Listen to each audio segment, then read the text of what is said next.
Bonjour à tous et bienvenue sur Dragon Street Photographie. Je suis David Vercruis, photographe de nature, voyage et paysage, et aujourd'hui je vous propose de voir dans Capture One comment installer un espace de travail à l'image de Lightroom.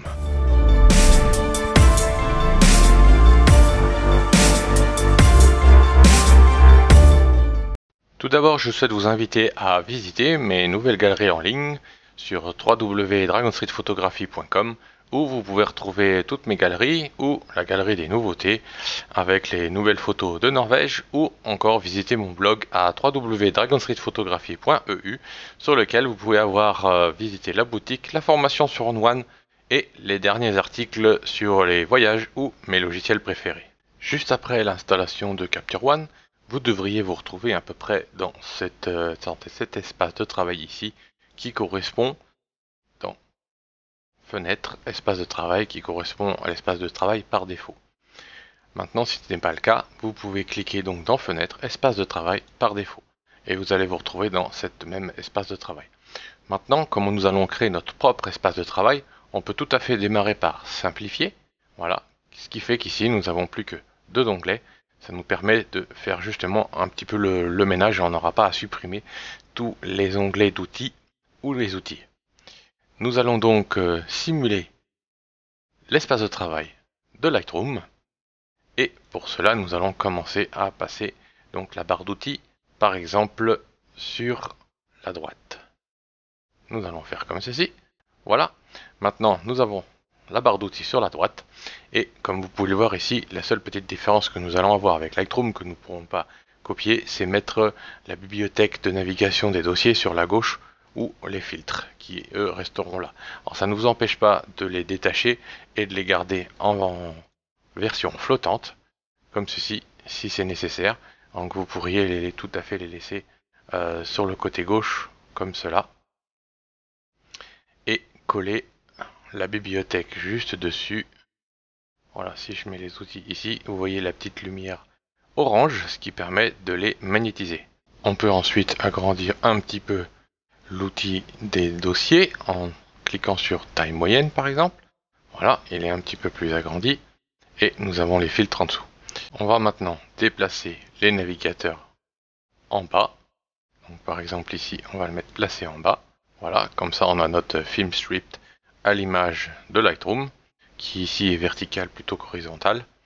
Et on va pouvoir mettre maintenant nos filtres et notre bibliothèque sur la gauche. Si vous travaillez sur un autre écran, vous pouvez tout à fait glisser ce panneau sur un autre écran. Ou maintenant, ce que vous pouvez faire, comme là, si ça se superpose un petit peu pour rester sur le même écran, je vais rétrécir un petit peu ici en bas. Et je vais cliquer sur le petit icône où je vais augmenter les marges. Voilà, et comme ça, mon image est de bonne taille. Je peux régler ces marges ici en allant dans les préférences. Et dans l'onglet apparence, vous allez voir marge visuelle ici. Donc ici, vous pouvez adapter la marge de façon à faire coïncider et rentrer votre image avec suffisamment d'espace de marge autour pour pouvoir laisser un petit peu de place pour ce panneau-là. Ceci étant dit, si vous aimez et que vous tenez à voir ce panneau bibliothèque et filtre sur la gauche, vous pouvez tout à fait les rétracter comme ceci quand vous n'utilisez pas ces fonctions et avoir votre image en grand plan comme ceci. Ce qui vous permet quand même un meilleur confort de travail et on est quand même très proche de Lightroom si c'est nécessaire. Voilà, et vous pouvez tout à fait les agrandir et les rétracter quand nécessaire. Voilà, maintenant rentrons dans la création de l'espace de travail proprement dit, ici sur notre droite. Donc si vous souhaitez par exemple supprimer ici un onglet, vous cliquez droit, comme je l'ai dit dans la vidéo juste avant, et vous pouvez faire supprimer l'onglet d'outils, et ici ce serait plutôt style. Voilà, on fait supprimer, et ici on a les panneaux bibliothèques donc, qui sont maintenant de l'autre côté. Donc celui-là on va le conserver, et maintenant nous voici dans le panneau ici, qui est appelé exposition. Donc on va utiliser celui-ci, exposition, où nous avons donc notre histogramme, la balance des blancs qui est déjà prévue et donc déjà préparée par Phase One, Capture One. Donc dans l'onglet d'outils, si je demande ajouter l'onglet outils, ici si je demande exposition, donc voilà, donc là il est en grisé puisqu'il est déjà présent. Donc si jamais vous souhaitez le faire apparaître dans un autre espace de travail, vous pourrez ici cliquer exposition et vous aurez exactement cet espace de travail, cette colonne d'onglet d'outils qui va apparaître. Donc on a la balance des blancs, on a l'exposition, on a l'outil des hautes lumières, des blancs, des ombres et des noirs, à ne pas confondre avec le point noir et le point blanc, mais plutôt des ajustements de ces zones de lumière, exactement comme dans Lightroom, dans les histogrammes ici en haut, où vous avez donc les tranches des hautes, basses lumières, des ombres et des blancs. Donc ici, si vous souhaitez ajouter quelque chose pour faire les ombres, les points blancs et les points noirs, je vous conseille d'ajouter l'outil ici des niveaux. Et vous allez pouvoir l'amener par exemple entre les deux, comme cela. Et ici, vous allez pouvoir régler vos points blancs à droite et vos points noirs à gauche, comme vous pouvez le voir. Et vous pouvez aussi tout à fait ajuster ici vos gammas ou vos neutres, vos points gris, ou les tons moyens. Vous avez exactement comme dans Lightroom, le mode clarté, structure, donc qu'on pourrait appeler texture aussi, avec différents modes d'utilisation. Vous avez ici l'éditeur de couleurs, donc là plutôt très puissant, avec donc l'éditeur de couleurs basique avancé et de ton cher, mais qui sert à d'autres choses aussi. On verra ça dans une prochaine vidéo. Le noir et blanc si nécessaire, la balance des couleurs, donc de créer une dominante de couleurs sur toute l'image, ou traiter les ombres, les tons moyens ou les hautes lumières, ou la vision en 3D. Ici, très très pratique pour ces deux outils.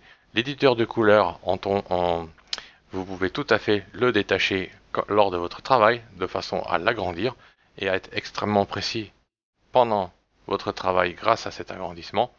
Ou encore, vous pouvez utiliser, je vais le remettre dans l'ordre quand même, voilà, ou aussi la balance des couleurs ici parce que c'est un peu petit par exemple pour faire travailler les modifications de couleurs. Et donc c'est très très pratique de pouvoir l'agrandir comme ceci et de pouvoir jongler avec les réglages de couleurs. C'est extrêmement intuitif et très très pratique. Voilà, je vais le remettre à sa place. Voici. Et donc vous avez aussi vignettage et correction de couleurs. On a quasiment tous les outils de Lightroom. Il nous manque par exemple l'outil netteté qu'on va rajouter de suite. L'outil de netteté, voilà, on pourrait le placer comme fait Lightroom après la dynamique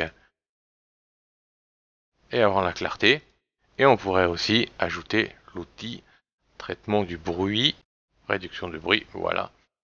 Et vous pouvez tout à fait le mettre juste avant la netteté. Voilà, comme ça vous permet d'équilibrer les deux à l'image de ce qu'on fait dans Lightroom. Je crois qu'il nous manque pas trop d'outils. On peut jouer aussi ou rajouter l'outil en bas.